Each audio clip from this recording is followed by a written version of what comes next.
श्री कृष्ण और कालिया नाग। श्री कृष्ण ने अपनी लीला से उसका घमंड चूर चूर कर दिया था। तो चलो यही कहानी सुनते हैं।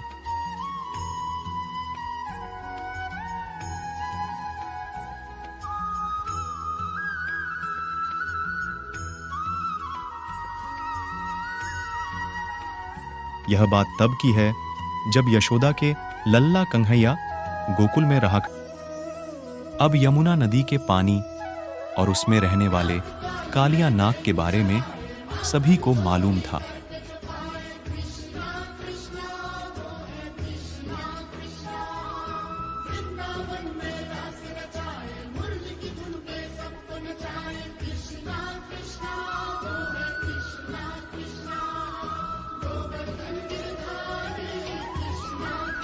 इसलिए मौत के डर से कोई भी नदी में जाने को तैयार नहीं हुआ। तब श्री कृष्ण ने कहा कि मैं गेंद लेकर आता हूं।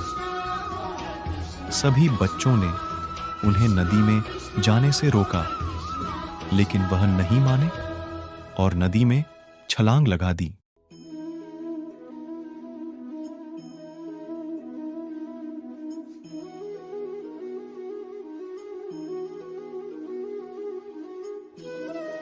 सभी बच्चे डर के मारे घर पहुंचे और यशोदा मैया को कन्हैया के नदी में कूदने की बात बता दी। यह सुनते ही यशोदा मैया डर गईं और फूट फूट कर रोने लगीं।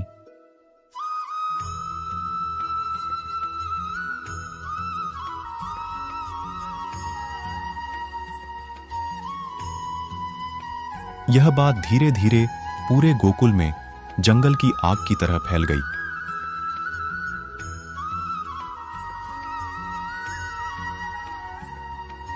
सभी दौड़े दौड़े यमुना नदी किनारे आ गए, लेकिन कृष्ण अभी तक वापस नहीं आए थे। वहीं नदी में कृष्ण को देखकर कालिया नाग की पत्नियों ने उन्हें वापस जाने को कहा।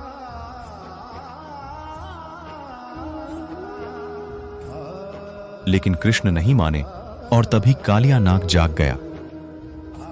कृष्ण ने कालिया नाग को यमुना नदी छोड़ने का आदेश दिया।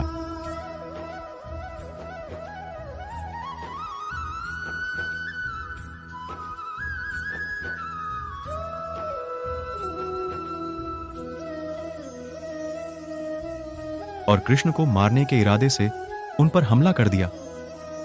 कृष्ण और कालिया नाग की जोरदार लड़ाई हुई। कुछ समय के बाद कालिया नाग हार गया और कृष्ण उसके फन पर नाचने लगे।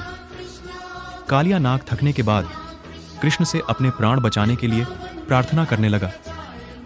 तब कृष्ण ने उसे अपने स्थान पर वापस जाने को कहा।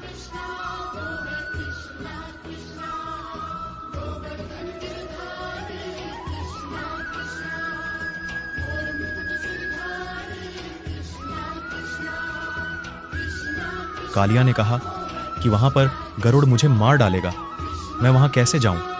इस पर कृष्ण ने कहा कि मेरे चरणों के निशान तुम्हारे फन पर हैं, उसे देखकर गरुड़ तुमको नहीं मारेगा। इसके बाद कालिया नाग श्री कृष्ण को अपने फन पर उठाकर यमुना नदी से बाहर आ गया और इसके बाद अपनी पत्नियों के साथ अपने स्थान पर चला गया।